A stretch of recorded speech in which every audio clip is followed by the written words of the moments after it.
TRT World. So Obaida Hito joins us now from Hatay in front of Cilvegözü border gate with Turkey and Syria. Well, Obaida, you were in Syria yesterday and not far from Idlib. Can you give us a sense of what is happening on the ground?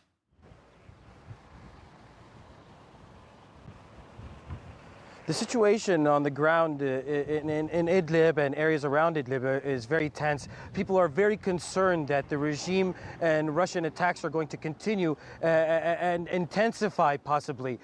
Today, the Syrian opposition has tried to launch a counteroffensive. They formed a joint operations room to coordinate their efforts to stop the regime offensive into Idlib province. The fighting today has been focused around a place called Kafarambude. It was taken by the regime yesterday, and there have been skirmishes since yesterday throughout the day today between the opposition and regime forces. The regime and possibly Russia have also been continuing their aerial attacks on Idlib province. In Kafarembel today, there were reports that cluster bombs were even used.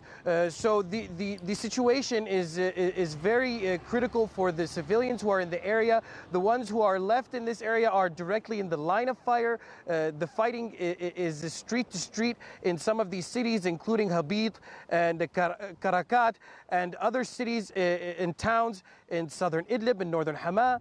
That is why tens of thousands of people are trying to escape, to flee towards northern Idlib province, some of them reaching areas just across the border behind me. So, as you mentioned, the humanitarian side, I mean, the attacks are intensifying. So, in terms of the crisis, what will it mean, especially for Turkey and the flow of refugees?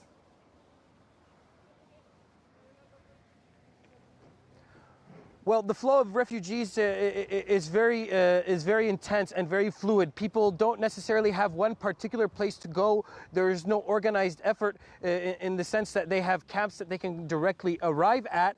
However, Turkish officials have told us that they are, starting their own contingencies to prepare for an influx of refugees. But unfortunately, Turkey is not able at this point to allow 300,000 or more people directly into Turkey. The other issue is that Turkey has asked Russia to stop their aerial attacks on Idlib province, and the foreign ministry responded to the Turkish request positively, saying that they would stop these airstrikes. However, today we continue to get reports that Russian and regime jets and helicopters continue to carry out various different kinds of attacks on civilian populated areas, and this is going to cause people to leave and flee from their homes and come towards the Turkish border. There is not enough aid or humanitarian efforts to respond to the needs of these people.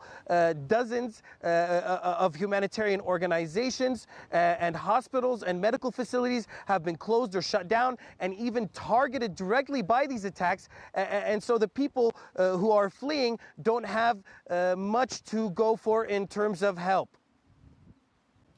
Obaida Hito, thank you very much for that live there from Hatay, Turkey.